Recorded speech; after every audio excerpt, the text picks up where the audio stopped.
unless a businessman has an abundant knowledge of the fundamental art of calculating, he will be hopelessly outclassed in the keen competition of modern times and might even have to abandon a business life, an apparently trivial amount, a tiny fraction, may make the difference between profit and loss and turn a favorable amount into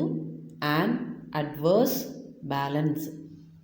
In no branch of commerce is this more evident than in transactions with the continent and other parts of the world.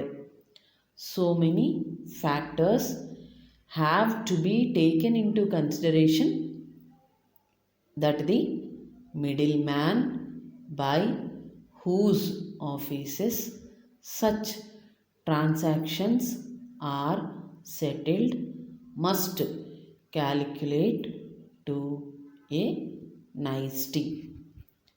He cannot afford to make a rough estimate or leave the matter to an inefficient man or women.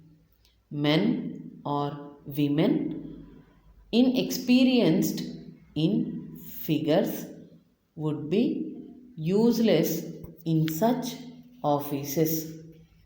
He carries on his business of bill broking of buying from those who have credit abroad and selling to those that seek credit largely on borrowed money for which he pays interest. He cannot charge very high for his services for two reasons.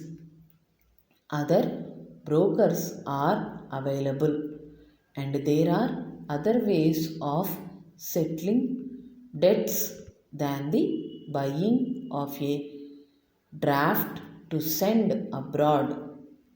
The debtor may procure gold and himself dispatch it, or he may send a security to his foreign creditor, a railway debenture, a municipal bond, a mortgage on land, though he would not be indifferent as to the choice, for in a sense we can in these days so closely identified is property with the legal title to it, export our fields and factories, our railroads and canals to pay for our imports.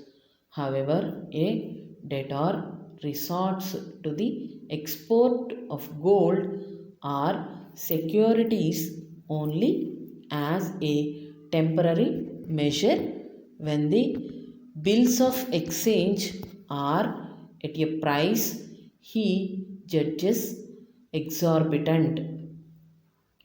What is this exorbitant price which determines his choice?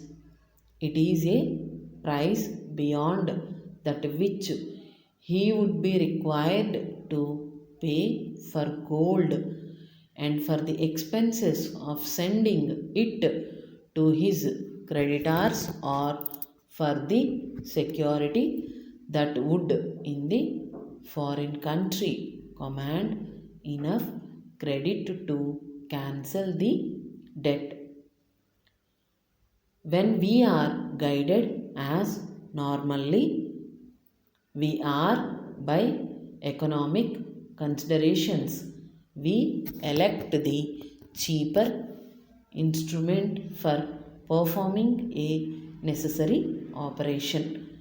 We do not give good money when poorer will suffice.